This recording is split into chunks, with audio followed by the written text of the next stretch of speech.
Hey guys, T-Bowler. Today I got a Marblehead game for you that I played a couple weeks ago. You can see my Norm's God build. I do currently run Macau and Swirsky, which is double concealment. I haven't really tinkered around with his build lately since I've gotten some new cruiser commanders that I would consider using as an inspiration. But that's a pretty solid build for him. You can see on the map there I do have a nice cushion between my detection range and my firing range on this ship. Now I'll kind of go over the differences between this and the Omaha. We got about a 2-minute lull in this game that we can talk a little bit more about that. But Estuary on this side, for cruisers and battleships, I typically make this move at the beginning where I'm going to turn right and get into a bit of a kiting position.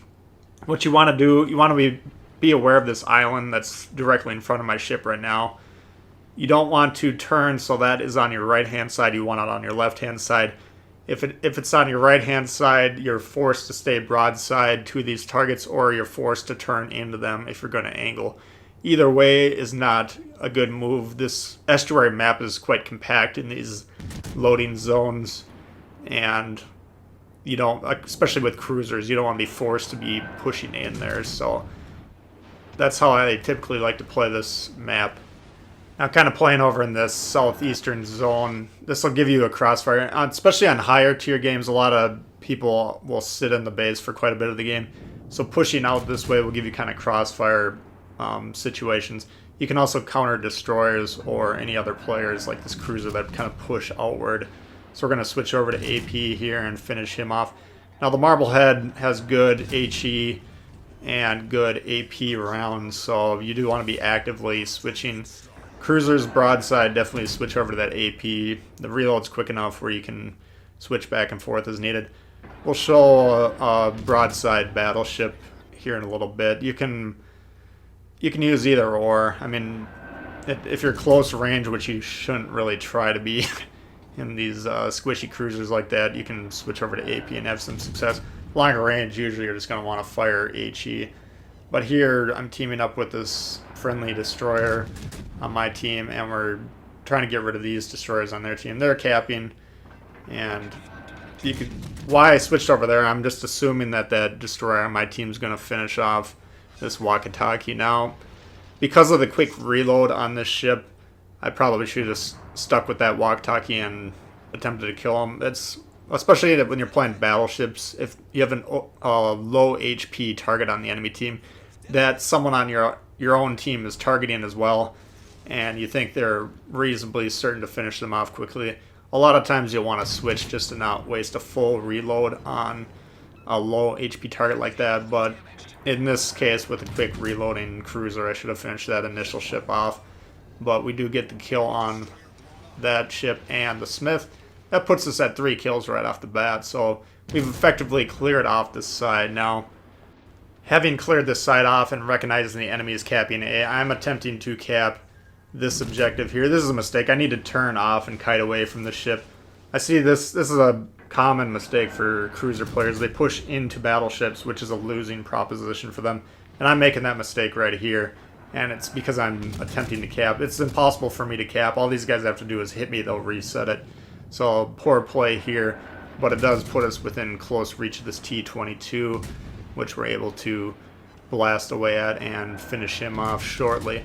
But you see now I'm turning away from the Koenig, which is an existential threat to my ship, and it should have occurred right away as soon as I had finished off those initial 3 ships on this side. Now here I do have a smoke cover. You see it's going to be in play for about 45 more seconds. I could easily stop in here and use this cover to bomb shells at these targets, and I should remain undetected. Now you do have a smoke firing penalty, and I don't know what that range is on this ship, but until this Koenig gets closer to me, I can fire from that smoke in safety. And you can see here I have stopped at this point, and I am utilizing that smoke. I'm not quite in it, so I lose the access to that timer, which is very helpful when you're in smoke to kind of keep an eye on things. But we are able to manage to cap this, which again was a fairly risky play, and the priority should have been to kill the Koenig first and then worry about capping. But I don't like to let the enemy go up on objectives early and then potentially lose the game on points later on. Now, I do have some torps in the water now. The better play would have been to get them down early when he was kind of stuck on the other side of the island. But the torps on this ship are absolutely abysmal. I think they're the slowest torps in the game out of all the ships currently. And you can see here we've switched over to AP. Now this is close range, and the Koenig heavily armored belt armor as per usual with the Germans. So shooting waterline is not going to do anything, but I'm attempting to shoot upper hull, superstructure, and we're not getting massive damage, but we are getting some damage, and you can go either way here. Shooting HE will still get some damage, possibility to get a fire. What you do need to recognize, though, is once ships get a lot of fires on them, particularly the two middle sections, each ship is divided into 4 sections. You can start a fire in each section. The 2 in the middle are where you kind of want your shells to be going anyways, so once those are set on fire, if you can switch to AP, then it's often better to do that rather than continue to fire HE, because you're not having that additional fire chance, so the value of the HE shells is lessened due to the fact that they're causing less damage if they do penetrate. But again, that's entirely dependent on that ship remaining broadside to you. Now, just over a third of the way in, we do have our Kraken secured, and now we have this Omaha. If you were paying attention earlier, you saw I could have taken shots at this, and watching this replay back now, a couple of weeks removed, I think I should have probably tried to kill this ship earlier. The Koenig was obviously the ship I was feeling threatened by at the time, especially with them pushing in at me, but because I was in that smoke fire, I did have an opportunity to potentially kill him, this Omaha, or at least weaken him. But you can go back and forth either way on that one. We are attempting to finish him off for the 6th kill here. We do get another fire. Confederate pops up, but our friendly takes the kill there, which is fine. You'll see as this game goes on, I could have used the kills, but 99.9% of the games you shouldn't be focused on getting kills necessarily. So now we are going to be sailing over to the other side. So comparing this ship to the Omaha, what's the difference? This ship has 200 more HP. It has torpedoes that are just shy of 3 kilometers longer range, but 7 kilometers or 7 knots in the water shorter. So even though the Omaha's shorter range torps, I consider them much more effective, and I don't consider either of the torps systems on either of these ships to be that great. But the Marblehead torps, you want to use them as kind of distraction factors. Once in a blue moon you'll get a hit with them, but that requires really inattentive ship sailing by the enemy, and they have to basically sail in a straight line for a long time for them to hit. And the detection range on the Marblehead is a bit better.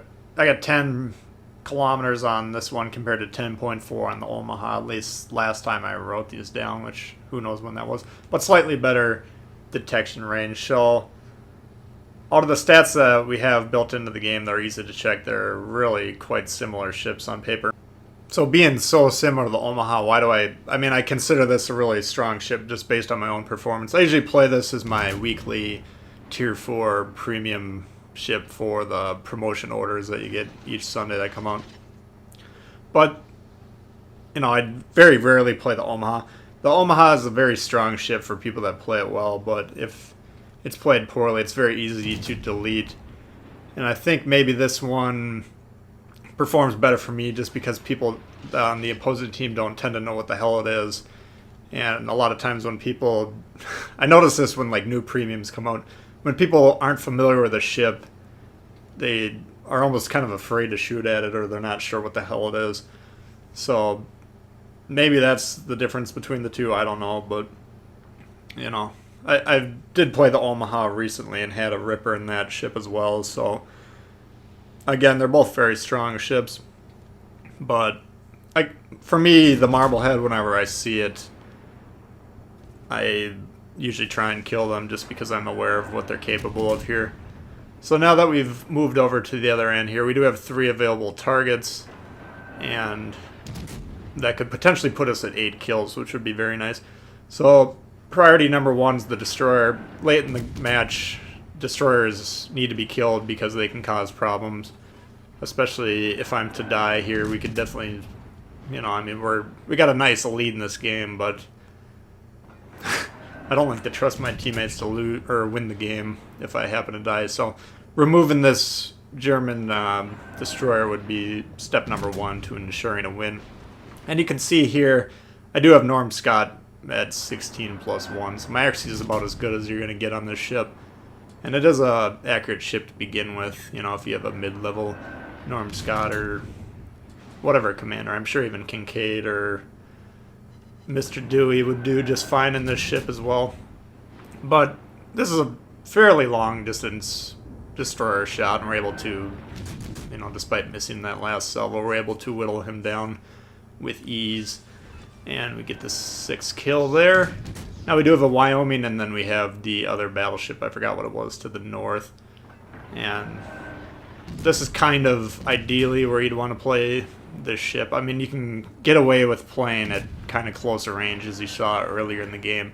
But again, that's due to the lower tiers just generally having less experienced players who won't punish you as readily as you would be playing like a higher tier squishy cruiser like this.